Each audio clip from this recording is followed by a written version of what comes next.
naghatid ng good vibes sa social media ang aktres na si RC Muñoz matapos niyang ibahagi ang isang nakakatawang video tungkol sa kanyang karanasan bilang third wheel sa isang dinner gathering. Kinaumanin ng libo-libong reaksyon ang naturang post dahil sa kanyang nakakaaliw na pagpapatawa at relatable na sitwasyon. Sa simula ng video, makikitang masayang kumakain si RC ng steak habang umiinom ng white wine.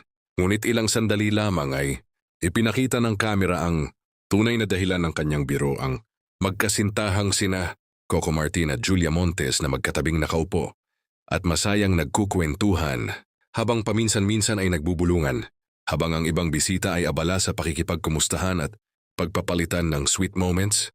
Si RC naman ay game na ipakita ang kanyang pagiging single.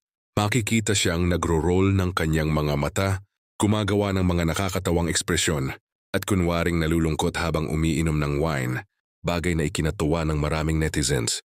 Mas naging nakakatawa pa ang eksena ng lapitan siya ng isang server upang muling lagyan ng wine ang kanyang baso. Nilagyan niya ng caption ang video ng Singles Pro Max at Single is Life, na lalong nagpatawa sa kanyang mga taga-subaybay at agad na naging usap-usapan online. Hindi rin nagpahuli ang ilan sa kanyang celebrity friends sa pagre-react sa viral na post. Kabilang sina Casey, Concepcion at Kakay Bautista na nagiwan ng mga laughing emojis sa comment section bilang pagsuporta sa nakakatawang content ng aktres. Marami naman sa mga netizens ang nagsabing sobrang relatable ng ibinahaging video ni RC, lalo na sa mga nakaranas ng maging third wheel sa mga pagtitipon.